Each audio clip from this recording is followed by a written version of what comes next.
서연은 오래 예순을 코앞에 두고 있었다. 고요함 속에서 무너져가는 늦가을 오후의 햇살처럼 그녀의 삶은 겉으로는 평화로워 보였지만 속으로는 서서히 사가들고 있었다. 특히 남편 재원과의 관계는 이미 오래전의 심장 박동을 멈춘 채 그저 의무와 관성이라는 인공호흡기에 의존하고 있었다. 그들은 더 이상 부부가 아니었다. 한 지붕 아래 침대를 공유하는 그마저도 각자의 영역이 엄격히 분리된 무심한 룸메이트에 불과했다.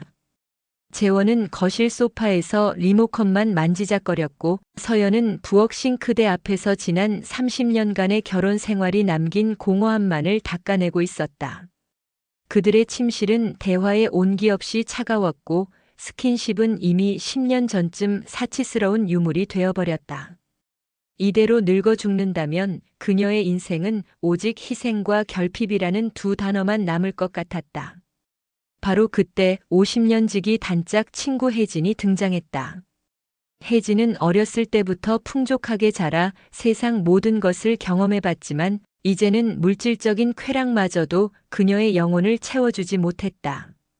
그녀 역시 남편 민호와 함께 황혼의 권태라는 덫에 걸려 있었다. 문화센터 수업을 마치고 늘 그렇듯 커피숍에 앉아 있을 때 혜진은 조용하지만 단호한 목소리로 서연에게 말을 건넸다. 서연아, 우리 나이 솔직해지자. 나 요즘 밤마다 생각해. 나 아직 여자인데 이대로 끝나는 건가 하고. 민호 씨랑 나는 완전히 남이야. 벽 보고 자는 사이가 된 지 오래고.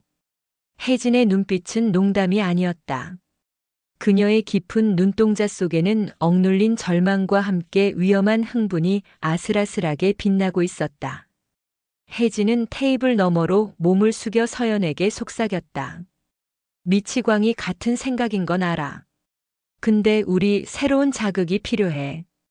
서연아, 우리 두 부부가 같은 공간에서 특별한 경험을 해보는 게 어때? 서연은 숨이 멎는 것 같았다. 같은 공간? 혜진은 당황하는 서연을 진정시키며 천천히 설명했다. 아니, 배우자를 바꾸자는 게 아니야. 각자의 배우자와 함께 하는 거야. 하지만 같은 방에서 네 사람이 함께 있는 상태로 말이야. 그 순간 충격은 곧 찌릿한 호기심으로 변했다. 혜진의 제안은 단순히 금기를 넘어서는 일탈이 아니었다. 그것은 오랫동안 침묵했던 서연의 심장. 깊은 곳에 있는 아직 살아있음을 증명하고 싶어하는 욕망을 건드렸다. 평생을 애들 뒷바라지하고 남편의 그림자 속에서 살았던 그녀에게 이 제안은 자신만을 위한 이기적인 선택을 할 수 있는 유일한 기회처럼 느껴졌다. 다른 사람은 절대로 안 돼. 이 미친 짓을 이해하고 함께 해줄 사람은 너밖에 없어, 서연아. 우리끼리는 서로 믿을 수 있잖아. 우리 존재를 공유하는 거야. 혜진의 목소리는 절박했지만 그 뒤에는 이미 그 달콤한 유혹에 깊이 빠져든 자의 확신이 있었다. 그날 밤 서연은 뜨거운 열병을 앓는 사람처럼 잠을 이루지 못했다. 거실 소파에서 TV를 보던 재원에게 다가가 서연은 떨리는 목소리로 혜진의 파격적인 제안을 전했다. 재원은 한동안 침묵하다가 어둠 속에서 그녀를 마주 보았다. 여보, 당신은 하고 싶어? 서연은 솔직히 대답했다. 모르겠어. 근데 궁금해. 우리 이대로 늙어 끝나는 게 맞나 싶고. 아직 내가 당신이 나를 원한다는 걸 남들 앞에서 확인하고 싶기도 하고. 재원은 긴 한숨을 내쉬었다. 나도 사실 요즘 그런 생각 많이 했어. 우리 관계가 너무 메말라서 한 번쯤 해볼까 우리? 더 늦기 전에. 그날 밤 두 부부는 30년 만에 가장 진지하고 격렬한 대화를 나눴다. 그리고 마침내 그들은 네 사람이 공유할 은밀하고 위험한 비밀을 시작하기로 결심했다. 이는 그들의 황혼기에 던져진 예측 불가능하고 뜨거운 도박이었다. 두 부부는 서울의 익숙한 일상을 벗어나기 전 이 위험한 거래를 이끌어갈 세 가지의 비공식적인 비밀 서약을 나누어야만 했다. 이 규칙들은 단순한 합의가 아니라 그들의 일탈이 파국으로 치닫지 않도록 막을 최후의 경계선이었다. 혜진은 침착하게 규칙을 제시했고 서연은 마치 사형 선고문에 서명하듯 그 내용을 받아들였다. 첫째, 이 행위의 목적은 각자의 관계를 되살리는 것에 있다. 그러므로 배우자를 바꾸는 일은 절대 없을 것이며 상대를 탐하는 시선조차 금지한다. 이는 이 복잡한 놀이의 핵심 윤리였다. 둘째, 이 밤의 모든 일은 네 사람만의 영원한 비밀로 한다. 사회적 위치와 명예를 걸고 이 일을 입 밖에 내는 순간 우리 모두의 삶은 파국이다. 셋째, 누구라도 단 한순간이라도 불편함, 죄책감 혹은 거부감을 느낀다면 그 즉시 모든 것을 멈춘다. 상대의 의사는 신성불가침이다. 재원과 민호가 굳은 얼굴로 고개를 끄덕였을 때 서연은 비로소 그들이 단순한 호기심이 아닌 절박한 생존 본능으로 이 길을 택했음을 확신했다. 약속 당일 서연과 재원은 마치 죄인처럼 짐을 꾸려 혜진 부부가 소유한 외곽의 별장으로 향했다. 인적이 드문 숲속 깊은 곳에 자리 잡은 그곳은 그들의 일탈을 완벽하게 숨겨줄 은신처였다. 도착 후 네 사람은 애써 평소처럼 웃고 농담을 주고받으며 식사를 준비했다. 그러나 와인을 마시는 손은 미세하게 떨리고 있었고 서로의 눈빛은 불안과 기대로 뒤섞여 끊임없이 허공에서 부딪혔다. 겉으로는 친구였지만 이제 그들은 폭발 직전의 화약고 위에 선 공범자들 같았다. 팽팽한 긴장감이 실내의 산소를 모두 빨아들이는 듯 했다. 밤이 깊어지고 거실 시계가 10시를 알리자 혜진이 먼저 자리에서 일어났다. 그녀의 표정은 이미 흥분을 감추지 못하고 있었다. 자, 오늘은 첫날이니까 우리만의 의식을 치러야죠. 혜진이 그들을 안내한 침실은 별장의 다른 방들과는 분위기가 달랐다. 방 안에는 2개의 퀸 사이즈 침대가 충분한 간격을 두고 나란히 놓여 있었다. 마치 영화 속 한 장면처럼 각자의 영역이 명확하게 분리된 무대였다. 혜진은 천장에 메인 조명을 끄고 침대 옆 작은 스탠드 조명 하나만 남겨 모든 것이 어둠과 그림자 속에 숨겨지도록 조절했다. 혜진은 문을 닫기 직전 서연을 향해 야릇하게 속삭였다. 오늘은 오직 소리에만 집중할 거예요, 서연아. 시선은 금지. 오로지 소리만. 옆에서 들려오는 숨소리, 떨림 그리고 모든 소리가 우리를 위한 자극제가 될 거예요. 우리 4명의 은밀한 오케스트라가 될 테니까. 우리는 그 소리를 들으면서 각자의 배우자에게 가장 충실하면 돼요. 서연은 혜진의 그 대담한 선언에 온몸의 세포가 깨어나는 듯한 전율을 느꼈다. 재원 역시 잔뜩 긴장한 채 그녀의 손을 꼭 잡았다. 문이 닫히고 칠흑 같은 어둠이 찾아왔을 때 4명의 성인 남녀는 숨소리만으로 서로의 존재를 강렬하게 의식하며 영원히 되돌릴 수 없는 금지된 밤을 시작했다. 이 밤은 그들의 메마른 결혼 생활을 구원할 수도 아니면 모든 것을 파괴할 수도 있는 뜨거운 시작이었다. 문이 닫히자마자 방 안은 칠흑 같은 어둠과 형언할 수 없는 긴장감으로 가득 찼다. 4사람 모두 각자의 침대 위에 앉아 숨소리조차 내지 않으려 애썼다. 혜진이 소리에 집중하자고 했지만 정작 4명의 심장은 터질 듯이 뛰며 침묵을 찢어놓을 기세였다. 서연은 옆 침대의 민호와 혜진 부부가 실제하고 있다는 사실만으로도 온몸의 솜털이 곤두서는 것을 느꼈다.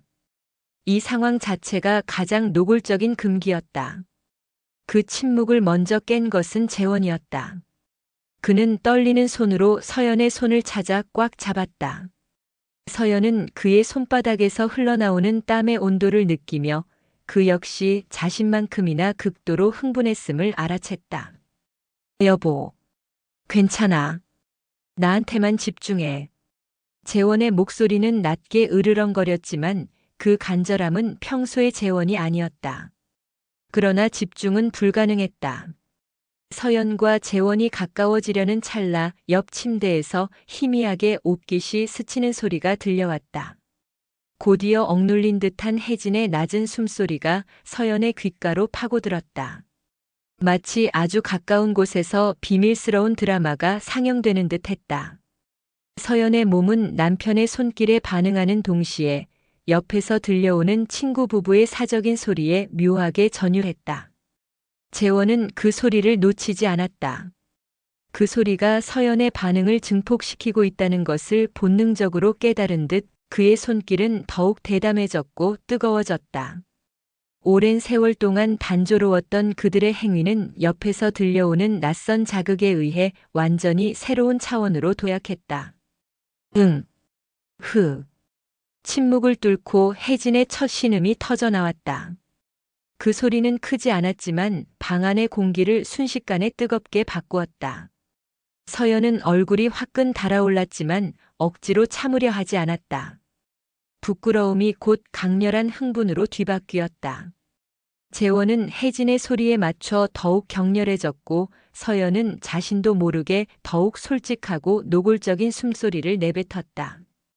이 공간에서는 억제나 체면이 무의미했다. 그들은 오직 본능만이 지배하는 원시적인 맹수처럼 서로를 대했다. 옆 침대에서 들려오는 혜진의 신음소리는 점점 커졌고 민호가 혜진에게 낮게 속삭이는 소리도 들려왔다. 서연은 그 모든 소리가 마약처럼 자신을 자극하고 있음을 인정했다. 그것은 죄책감과 짜릿함, 부끄러움과 해방감이 뒤섞인 위험하고도 중독적인 칵테일이었다. 서연과 재원은 이제 서로에게만 집중하는 것이 아니라 옆 침대의 존재 자체가 자신들의 열정을 끊임없이 부추기는 가장 강력한 촉매제임을 깨달았다. 시간이 얼마나 흘렀을까? 네 사람의 호흡 소리는 마치 하나의 리듬처럼 격렬하게 맞물려 돌아갔다. 혜진의 길고 높은 신음소리가 절정을 알리는 순간 그 소리에 충격을 받은 듯 서연의 몸도 폭발적으로 반응했다. 자기야. 아. 거친 숨을 몰아쉬는 재원이 그녀를 꽉 안았고 거의 동시에 옆 침대에서 민호의 낮은 신음이 들려오며 모든 것이 잠잠해졌다. 마치 약속이라도 한 듯 네 명의 성인은 같은 시간, 같은 공간에서 각자의 배우자와 함께 황홀한 절정을 공유했다. 잠시 후 방 안은 땀에 젖은 침대 시트와 가쁜 숨소리만이 남은 채 고요해졌다. 서연은 땀으로 범벅이 된 채 천장을 바라봤다. 어색함과 황당함이 뒤섞였지만 그보다 더 큰 감정은 후련함과 만족감이었다. 그녀는 30년 결혼 생활 중 가장 뜨겁고 가장 솔직했던 밤을 보냈다. 그녀는 재원의 손을 잡고 물었다. 여보, 후회 안 해? 재원은 나지막이 대답했다. 아니, 오히려 살아있다는 느낌이 들어. 당신을 다시 원한다는 느낌이. 이 고요한 침묵 속에서 네 사람은 이것이 단순한 일탈이 아니라 메마른 삶을 되살릴 운명적인 선택이었음을 직감했다. 그들은 새벽까지 일어나지 않고 이 복잡하고도 짜릿했던 경험에 대해 숨죽여 이야기를 나누었다. 그리고 모두가 동의했다. 이것은 끝이 아니라 위험한 시작이다. 첫 만남의 격렬함 이후 두 부부는 정기적인 만남을 이어갔습니다. 매달 혜진의 별장에서의 하룻밤은 서연과 재원의 메마른 일상을 견디게 하는 유일한 희망이자 은밀하게 고대하는 의식이 되었습니다. 이제 그들은 어색함을 넘어 이 기이하고 짜릿한 상황 자체에 익숙해졌습니다. 처음의 부끄러움은 곧 해방감과 솔직함으로 변모했고 네 사람은 이전보다 훨씬 대담해졌습니다. 세 번째 만남을 앞두고 혜진은 또다시 금기를 깨는 제안을 했습니다. 우리 이제 소리 공유는 졸업할 때 되지 않았어? 어차피 우리끼리인데. 이번엔 조명을 좀 더 밝게 해보는 게 어때? 너무 어둡게 숨길 필요 없잖아. 서연은 순간 숨을 들이켰습니다. 어둠 속에서 들려오는 소리만으로도 충분히 아찔했는데 서로의 모습이 보인다는 것은 완전히 다른 차원의 위험이었다. 재원과 민호 역시 망설였지만 이내 민호가 먼저 낮은 목소리로 동의했습니다. 해봅시다. 우리 이미 여기까지 왔는데 여기서 멈추는 것도 우습죠. 모두의 동의 하에 그날 밤은 조명이 평소보다 2배 이상 밝았습니다. 그날 밤 침실은 이전에 경험했던 어떤 밤보다도 강렬했습니다. 조명이 밝아지자 옆 침대에서 일어나는 일들이 어렴풋이 그러나 분명하게 눈에 들어왔습니다. 혜진과 민호가 서로를 끌어안고 있는 모습, 그들의 옷이 벗겨지는 동작, 그리고 민호의 등 근육이 움직이는 모습까지. 서연은 일부러 쳐다보지 않으려 했지만 시선의 주변부에 스치는 움직임만으로도 온몸에 피가 역류하는 듯한 전율을 느꼈습니다. 그것은 단순한 시각적 자극이 아니라 존재의 공유에서 오는 아찔한 도발이었습니다. 재원 역시 그 자극을 고스란히 느꼈습니다. 그는 평소보다 훨씬 더 적극적이고 거칠게 서연에게 달려들었습니다. 여보, 나 오늘 이상해. 당신한테 집중해야 하는데. 옆에 다른 사람들이 있다는 게 너무 흥분돼. 서연도 재원의 귀에 속삭였습니다. 나도 그래. 마치 우리가 함께 위험한 놀이를 하고 있다는 기분이 들어. 혼자가 아니라는 게 너무 짜릿해. 옆 침대에서는 혜진의 긴 머리카락이 흔들리는 모습이 보였고 그 모습을 의식할 때마다 서연은 질투와 함께 폭발적인 쾌락이 뒤섞인 기묘한 감정에 휩싸였습니다. 혜진과 민호는 소리뿐 아니라 움직임까지 더욱 대담해졌고 서연 부부의 호흡은 그들의 움직임에 맞춰 더욱 빨라졌습니다. 이 공간에서 그들은 서로의 열정을 부채질하는 연료가 되어주고 있었습니다. 그 긴장감이 최고조에 달했을 때였습니다. 격렬한 행위 중 혜진이 갑자기 자신의 절정을 향해 길고 강렬한 신음을 쏟아냈습니다. 그 소리는 순식간에 방 안을 가득 채웠고 그 순간 혜진이 고개를 돌려 서연을 똑바로 바라봤습니다. 서연아. 혜진이 자신의 이름을 부르는 그 순간 서연은 온몸의 감각이 터져나가는 듯한 충격을 받았습니다. 부끄러움, 죄책감, 그리고 금기를 넘어섰다는 해방감이 뒤섞였습니다. 하지만 혜진의 외침은 비난이 아니라 공동의 쾌락을 향한 초대였습니다. 재원은 그 충격적인 소리와 시선을 놓치지 않았습니다. 그는 서연을 더욱 깊이 끌어안으며 광적으로 집중했습니다. 옆에서 민호가 혜진에게 신경 쓰지 마라고 속삭이는 소리가 들렸지만 이미 경계는 무너진 후였습니다. 네 사람의 호흡과 침대의 삐걱거리는 소리가 하나의 격정적인 리듬을 만들었고 혜진의 소리에 맞춰 서연도 더 이상 자신을 억제하지 못하고 절규했습니다. 자기, 나도. 서연과 재원 그리고 혜진과 민호는 거의 동시에 쾌락의 정점에 도달했습니다. 네 명의 영혼이 하나의 뜨거운 에너지로 합쳐졌다가 흩어지는 듯한 순간이었습니다. 그 순간만큼은 그들은 각자의 배우자와 함께하면서도 모두가 하나가 된 공동체였습니다. 모든 것이 끝나고 땀에 젖은 채 나란히 누워있을 때 재원이 서연에게 속삭였습니다. 여보, 오늘이 최고였어. 이런 기분 처음이야. 완전히 미쳐버릴 것 같아. 서연은 그저 재원의 손을 잡으며 미소 지었습니다. 그들은 금지된 선을 넘음으로써 비로소 진정한 자유와 열정을 되찾았음을 깨달았습니다. 두 부부에게 이 비밀스러운 만남은 단순한 일탈을 넘어 예상치 못한 기적을 가져다 주었습니다. 5년 동안 만남을 이어오면서 서연과 재원의 일상은 마치 마법처럼 활력을 되찾았습니다. 닫혀있던 침실의 문이 다시 열렸고 서로를 향한 대화와 스킨십이 일상에 스며들었습니다. 재원은 집에서 서연에게 자주 농담을 건넸고 외출할 때면 자연스럽게 손을 잡아주었습니다. 30년 동안 찾아볼 수 없었던 친밀함과 애정이 샘솟았습니다. 서연은 스스로도 놀라웠습니다. 그녀는 60대의 나이에도 여전히 남편에게 설렘을 느끼고 있었습니다. 남편을 바라볼 때 이제는 지긋지긋한 의무감 대신 별장에서 만난 그날 밤의 뜨거운 공범자를 보는 듯한 묘한 흥분감이 깃들어 있었습니다. 이 비밀은 그들이 일상생활에서 서로를 더욱 배려하고 아끼게 만드는 강력한 동기부여가 되었습니다. 아이러니하게도 그들의 가장 위험하고도 은밀한 행위가 결혼 생활의 가장 밝은 빛이 된 것입니다. 외부인들의 반응은 이 모든 변화를 더욱 극적으로 만들었습니다. 친구들이나 자녀들은 그들이 다시 신혼으로 돌아간 것 같다며 놀라워했습니다. 두 분 요즘 무슨 좋은 일 있으세요? 얼굴이 훨씬 좋아 보이세요. 사람들은 그들의 얼굴에 떠오른 은밀한 만족감과 빛나는 생기를 읽었지만 그 진정한 이유에 대해서는 상상조차 하지 못했습니다. 서연은 그 칭찬들을 들을 때마다 속으로 미소 지었습니다. 이 행복은 오직 4명만이 공유하는 위대한 비밀 덕분임을 알고 있었기 때문입니다. 혜진 부부와의 관계 역시 더욱 견고해졌습니다.